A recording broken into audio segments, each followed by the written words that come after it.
It's after 1, so let's go ahead and get started. So first off, thanks everybody who's online. Appreciate your time. Learn a little bit about what's going on in Green Bank. So this is the third of these Zoom meetings we've had since a lot of the changes in the way we work have started.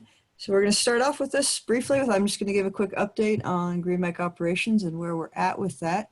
And then we'll head into some of the exciting stuff going on with our educational programs with Jill Molesky, Swin Heatherly, Amanda White, and Ryan Lynch. I'd like to request that for, if you have questions, please use the chat for them, and we'll wait on questions till the end, and then we'll go through all of the questions at the end of this. Unless you have something very relevant, we'll keep an eye on that. But please use the chat for the questions.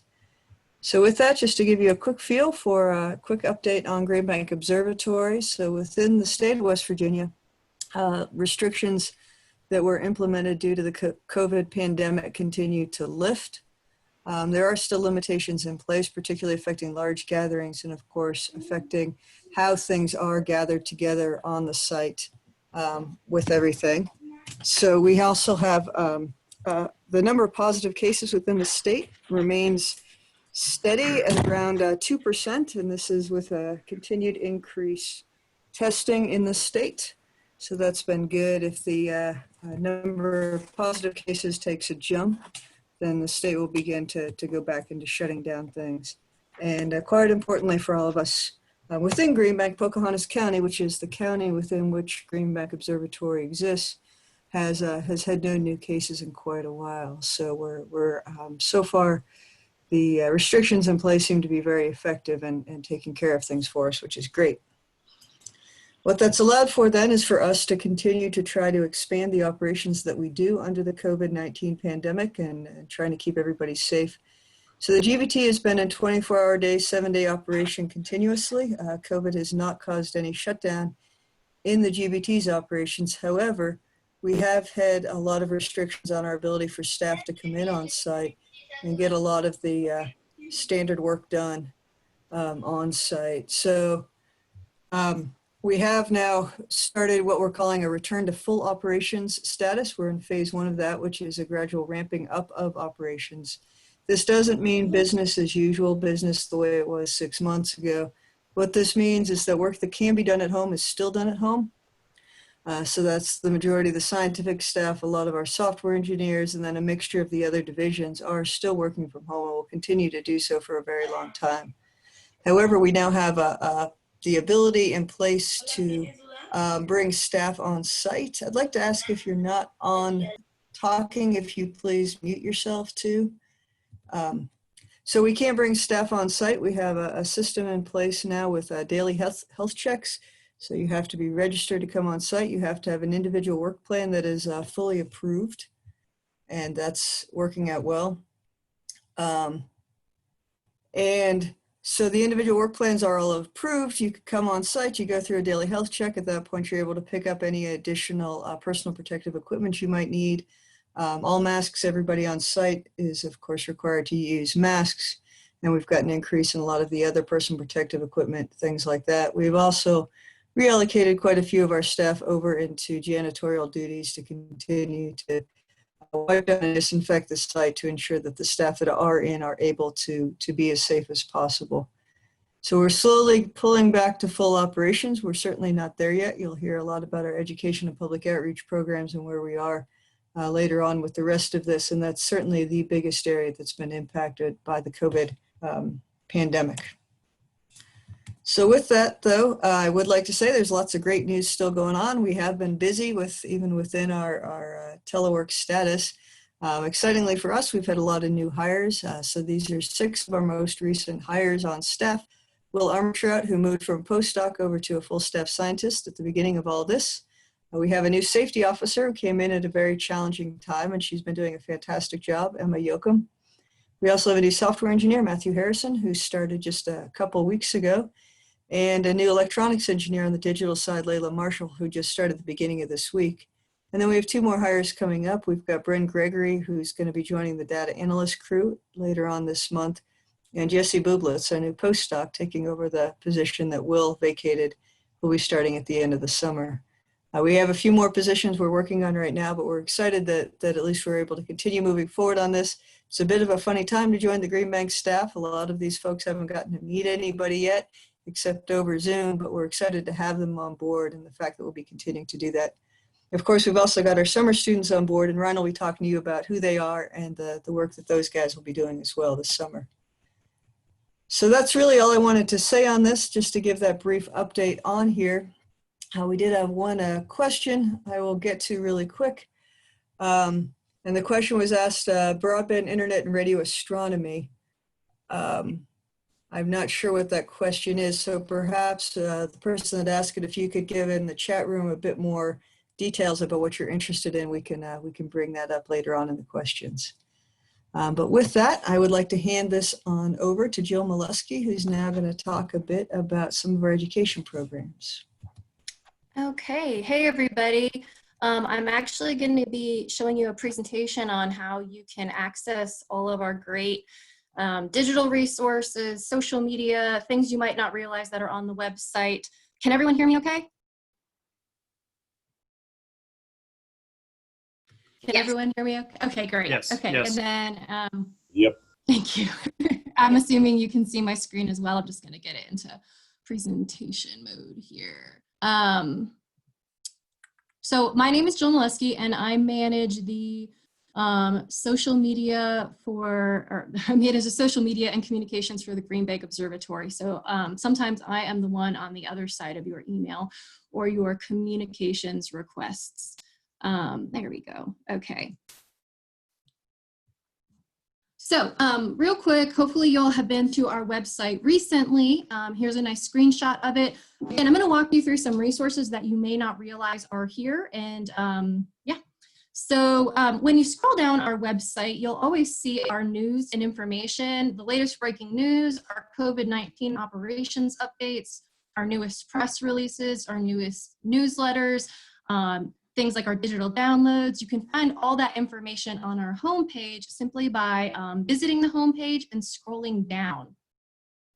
Now, from our homepage, if you go to the Science tab, you can specifically find the latest science news. So again, if you're not on our email list to receive our newsletter, you can always access that. Any announcements, proposals, call for proposals, workshops, press announcements, any of that you can find right under our science section by clicking on science. What you will notice when you go to our website is that there is a menu of tabs that will drop down, but you can also just click right on these home pages, right on the sections. Now, if you go to the About section, and it's also in a couple of other places as well, what you will find is we have a really great PDF of our Green Bank Observatory booklet. So this resource is something that you can pick up in person if you see us at AAS or we're doing outreach. This is a 16-page full-color booklet that talks all about who we are, why we do what we do, all of our resources should you want to host a meeting or bring a group to the site, our telescopes, our instruments, their capacities, all that information you can download as a PDF in this booklet, and we also have it available in print. If you do need some of these and you haven't been able to get them this year because of COVID-19, please contact me. I'll share my email at the end, and I would be more than happy to mail you one of these or many. Say if you are from a department or another center, we really want to make sure we get this good information out. And we have a lot of these on hand for this year since a lot of our in-person events have not happened. If you go to the visit section of our website, one thing you'll find that's really popular is we have a map, a walking tour of the facility. Because our offices are closed to the public, the Science Center is not currently open for visitors. This is a really great resource that a lot of people have been utilizing. So again, you can download it as a PDF if you go to the visit section of our website. Up here, you'll notice a lot of different icons that might be familiar or unfamiliar to you. They're the different social media and digital platforms that we use. I'm going to dive into these. So you're familiar with what they look like. If you're not following them, you can follow them because besides visiting our website or subscribing to our emails, This is the best way to get the most up-to-date information about our operations, our programs, our news, just by following these. So Twitter is most popular with our scientific users. We have over 5,000 followers now. During the AAS conference last week, we were live tweeting.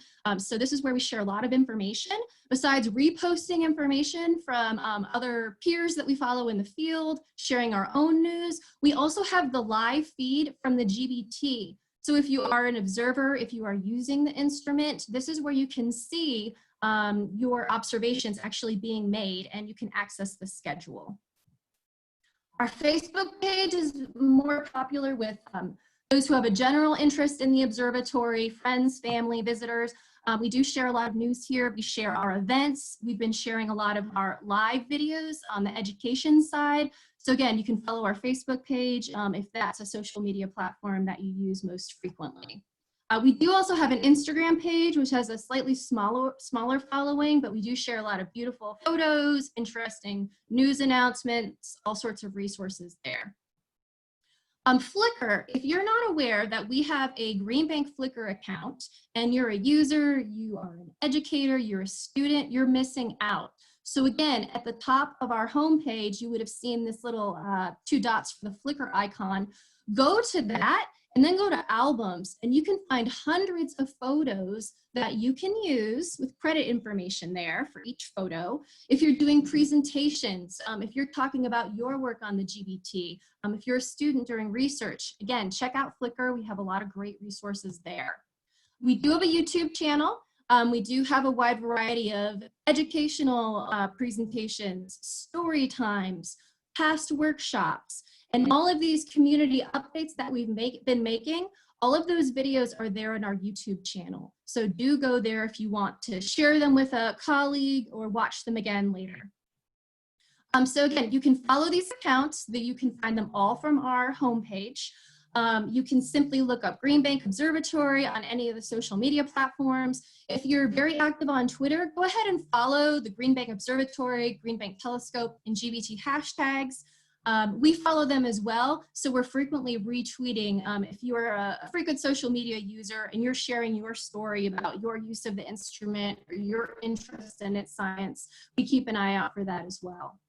And just more on the work side, if you're interested in how to put in a media request, if you're affiliated with an organization, you can find that information at our website by going to the media tab, and you can find out how to put in a formal press request, how to use our media, our official social media policy, our photography policy on campus. All that great information is on our website. And if you are interested in a career, an internship, fellowship at the Observatory, go to our homepage, scroll to the bottom, you'll see jobs at GBO, and you'll find all that great information there. So again, this is me, Jill Molesky. My email, feel free to email me with any requests or questions that you have. And please use our resources.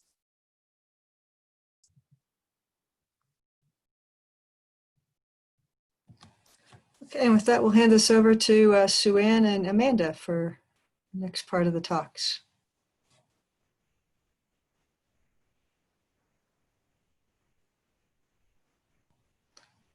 Right. Hey, Sue-Ann, do you have a presentation?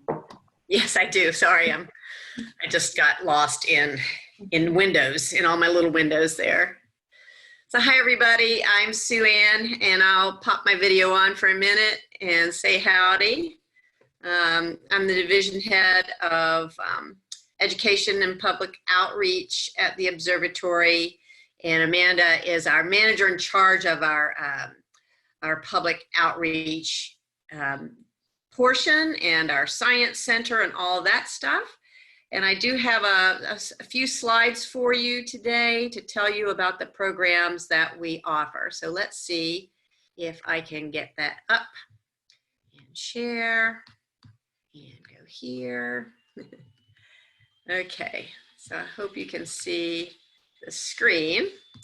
And I think I put my title up a little bit too high there, but what the title of the presentation is Inspiring the Next Generation at the Green Bank Observatory. So our education and public outreach programming is all about inspiring the next generation of STEM professionals. That's what we're about. This is the crew right here that I found on Facebook. And I'll tell you what, Facebook has been a real treasure trove for us during the COVID pandemic time in order to try to get some of our outreach to the people. And I found this great picture there of the EPO staff. So we want to share that with you. So the Green Bank Observatory has what we call an education public outreach portfolio.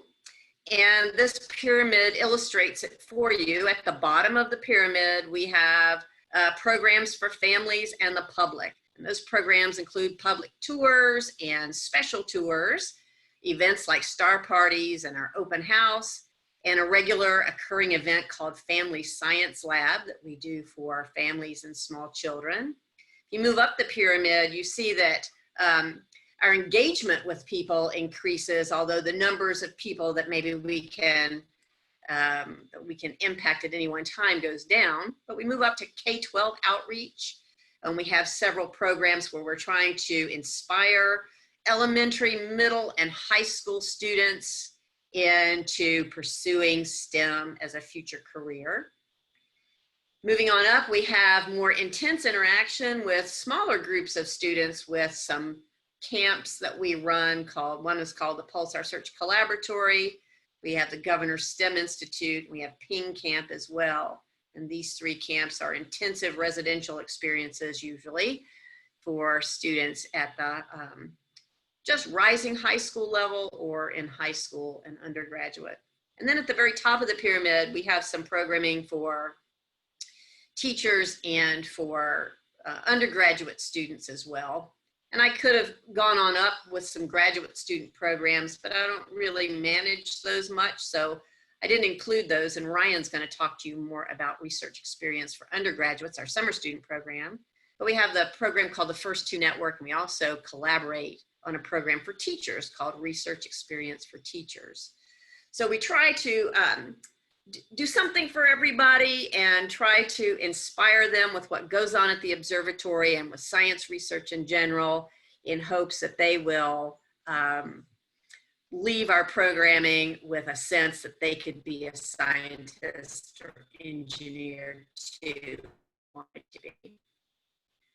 So inspiring the public is something that we do through the program that Amanda manages at the Green Bank Science Center. And it's pretty easy to inspire the public when you've got a large dish in your backyard that is big enough for all of those things that you see in it. And this is a slide I grabbed from one of our tour guides that illustrates how big the Green Bank telescope is.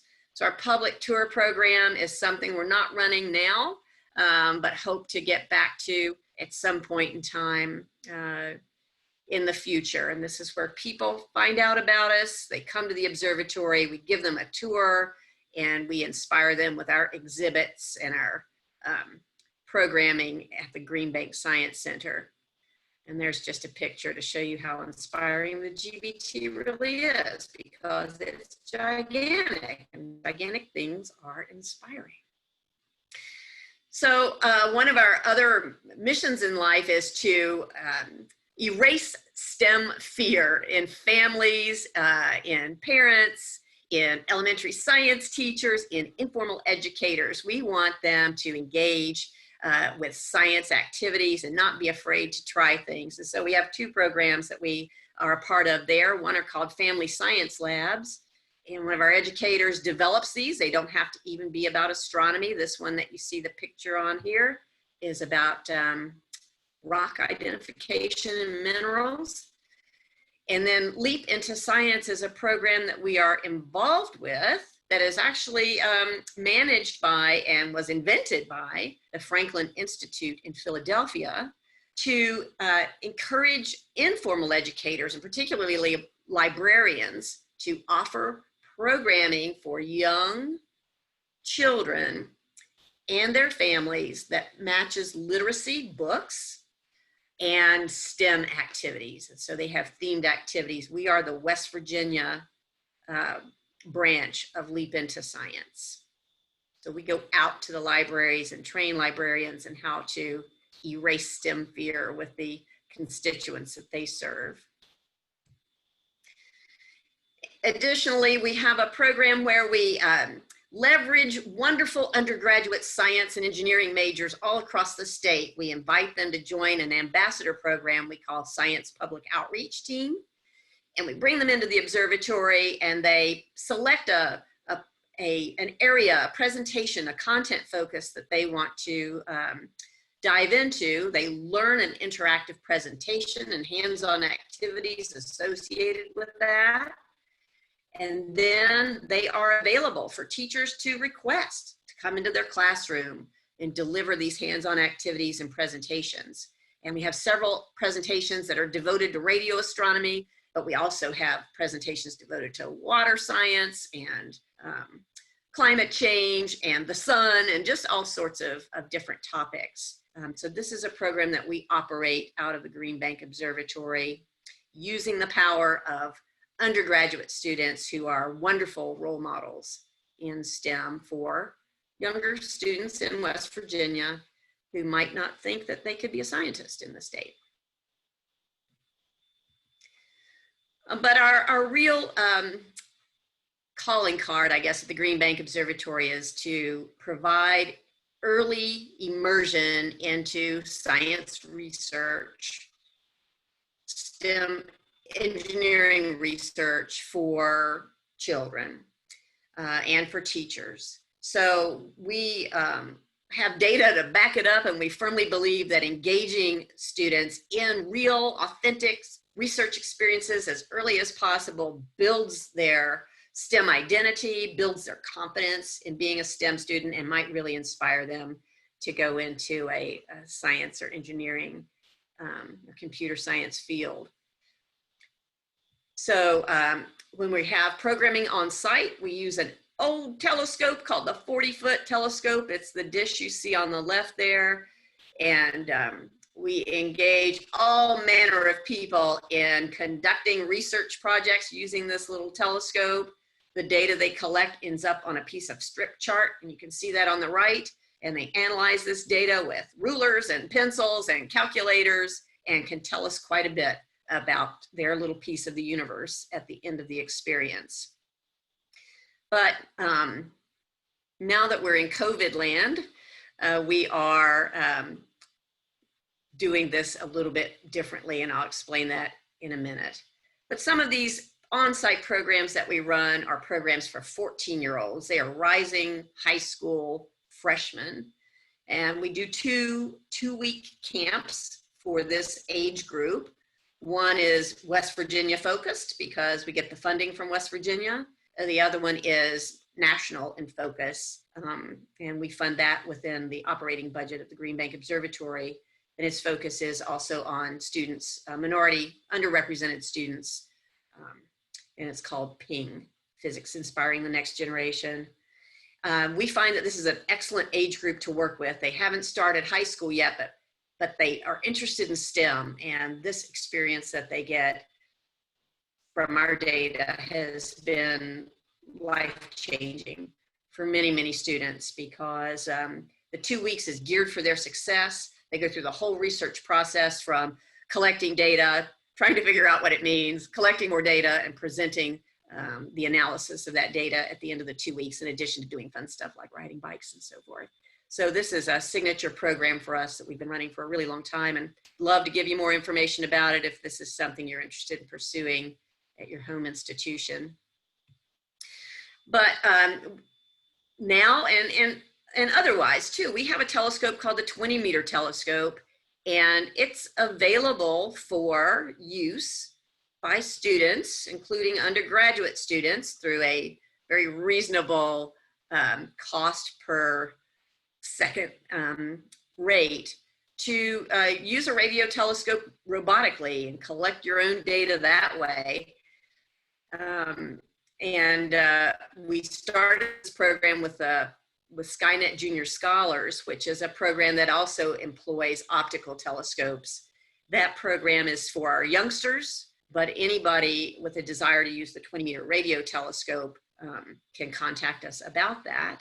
And that's the 20-meter on the left. And on the right is just a a map of W3 that was made with the 20 meters. So there's just something about collecting your own photons and owning those that is really satisfying and inspiring, whether it be with an optical telescope or a radio telescope. And we also have programming where we work with existing data. So there's data out there that needs to be analyzed, and we have a program called Pulsar Search Collaboratory that works with high school students and undergraduate students across the country. This is a mostly remote program where students are trained remotely through online workshops. Excuse me. They're trained in analyzing data. And once they learn how to do that and pass a few data quality tests, they are given access to GBT data that needs analysis. The goal is to find new pulsars that could be used in pulsar timing to detect, to find gravitational waves. But it's been a long-standing program with high value for students because they are really embedded in an active professional research community when they do the PSC. They're doing beginner's work, but valuable work, authentic work in an international research community. They're helping out. And we've been doing this for a long, long time. And I think these bullets here are a little bit out of date at this point, but it's just a slide that I grabbed. We do bring students that are engaged, that do a lot of work for us. They have to qualify. We bring them in for a one-week camp, and it is a major camp with about 80 people altogether between undergraduates, high school students, graduate students, and faculty engaged in pulsar research. And Ryan Lynch has been an instigator of this program since the very beginning. You'll hear from him later on REU. We have a lot of evaluation data on this program. It is really valuable to students and increases their confidence to be scientists. And there's Ryan there, along with another, at the time, graduate student holding up an energy drink because these students were spending the entire night rotating in to the Green Bank Telescope control room to do some follow-up data collection on some pulsar candidates that they are very much hoping will turn out to be real pulsars. So the other program that we have that engages undergraduates that I'm engaged with, that I'm involved in, is called the First Two Network.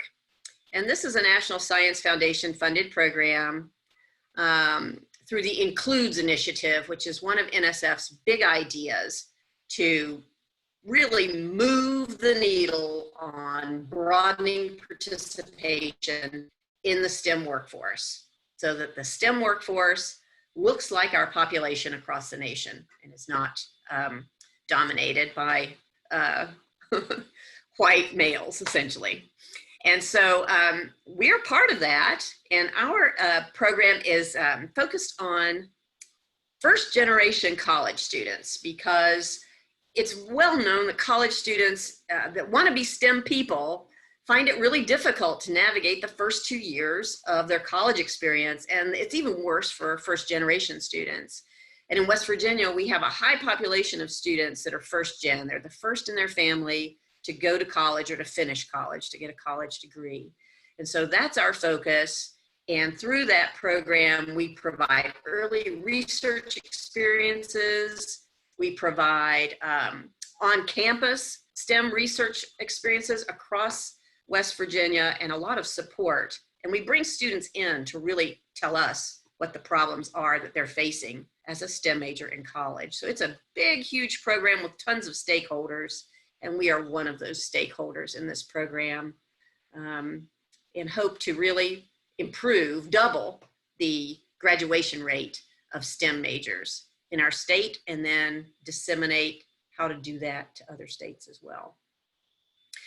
So that's what I have right now. I'll see if there are any questions, and I haven't had a chance to look at the chat. My computer's really little. Amanda, would you like to add anything to what I've said there? No, I think you covered it. I know a lot of people are wondering when we might open, and we still don't know that answer yet. We're working hard to do our research and make sure that our employees and our visitors remain safe. And so that's taken a lot of time to put together. So we don't have a definitive date at this time, but we're working to make that happen. Yeah. And someone says, I noticed that some of the links are broken for the Pulsar program. Yeah. So Jose, do you mean on pulsarsearchcollaboratory.com or .org? .org or com? Is that the website you're talking about? So I think as the chats come in, we'll go ahead and hand this off to Ryan so he has a chance to talk, and then we can come back to Sue Ann and Amanda if there are more questions that show up. So Ryan, would you like to take over and talk a bit about our student program? So. Sure, hopefully people can see my screen. Yes. If you can't, I will let people shout at me, but I'll just jump right into it. So thanks for everyone for joining today. I'm going to briefly talk about our summer student program. I am the local site coordinator for our summer student programs. Outgoing though, Will Armentrout is coordinating that with me this summer, and we'll be taking over that in the coming years.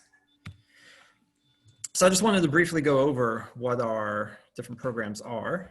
So Green Bank Observatory jointly operates an RAU program with National Radio Astronomy Observatory. This is a program which has been going on for decades and has produced fantastic students over the years and fantastic science that they've done. Sue Ann also already mentioned our PING program. As part of this program, we have 4 research students who do a 10-week research project, just like an RAU, and then they also spend 2 weeks acting as peer mentors during the science camp for the rising students. And so that is another great program that we've been operating for several years, and that incorporates this educational and outreach component into the traditional research project. And then we also have an internship program for undergraduate and graduate students that are interested in doing summer research. So I'm not going to read off the names of all of our summer students this year. I will let people go ahead and take a look at the list. But these are the 11 summer students that we have. Of course, normally we would have them on site with us. We regret that we can't do that this year. But I wanted to show you all their wonderful faces and the home institutions that they're coming to us from. There are a couple who are going to be entering graduate school in the fall, and so I've put their upcoming graduate institutions there as well. The projects that they're doing span a wide range of different science and technical areas at the observatory. Again, I'm not going to go through these in detail. I'm cognizant of people's time, but I just wanted to give people a sense of the type of science and technical projects that people are doing, from pulsars, galactic structure, star formation. We have some software engineering projects, electrical engineering projects, and some technical projects looking at things like RFI excision. And I've also put their staff mentors in this list as well.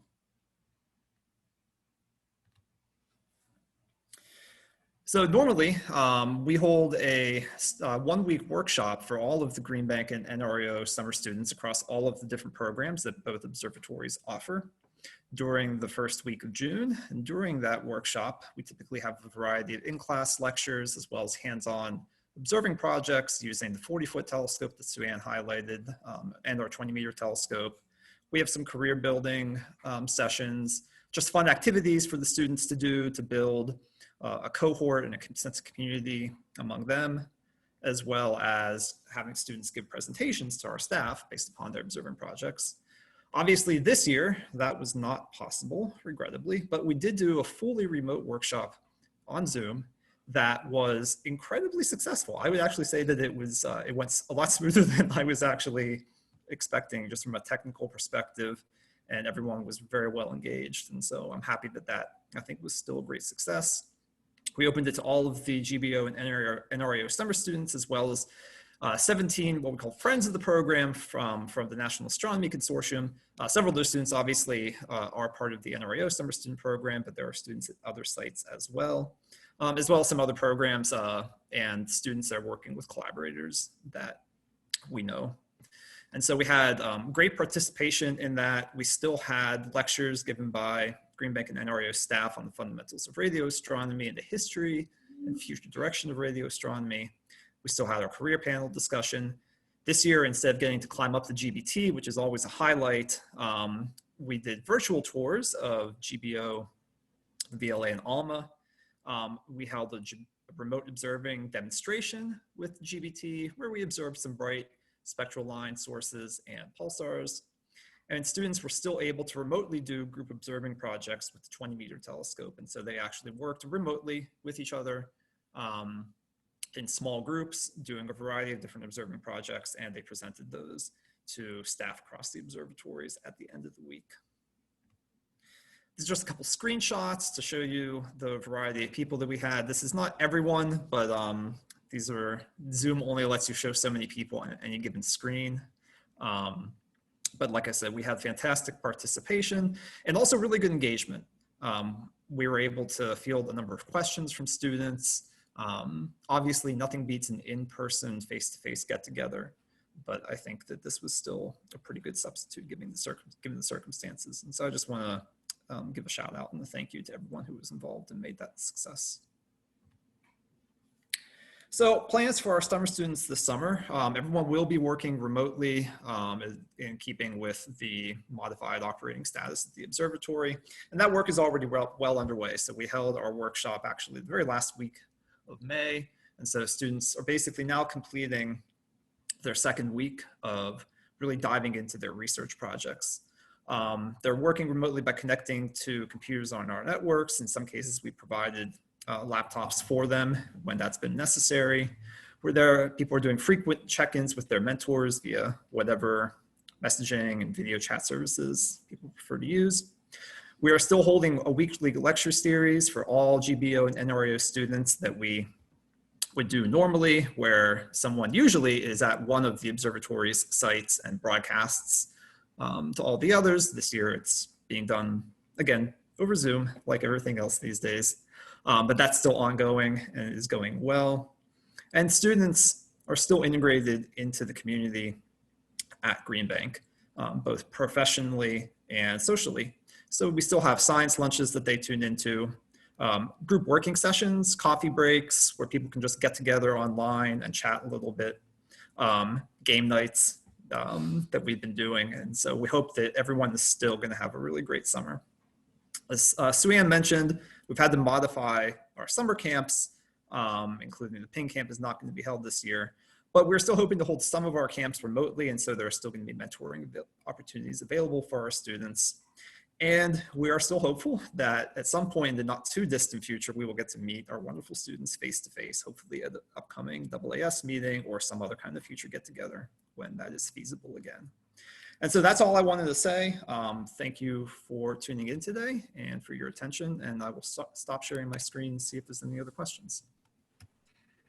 Okay, so as people think of questions, if they have any for Ryan, for myself, or Amanda or Sue-Ann, I just want to turn back to Amanda and Sue-Ann. They've been answering a lot of questions on the chat to see if there's anything additional you'd like to say. It's a little easier sometimes to speak.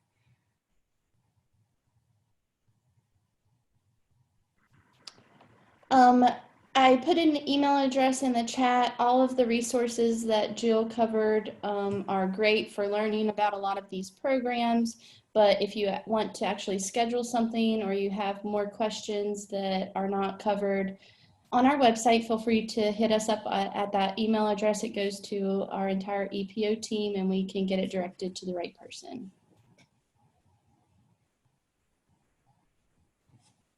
Okay. If there are no other questions, I would again like to thank everybody for your time, for listening in. If you have any questions, feel free to reach out to anybody at Green Bank, and if we don't have the answer, we'll certainly point you to the answer. Sue-Ann, it looks like you've got a couple people that would like to talk to you afterwards, so that would be great. Thank you again, and keep an eye on your email. We'll be doing another one of these in a couple of weeks. So thank you very much, and have a good afternoon. Bye-bye.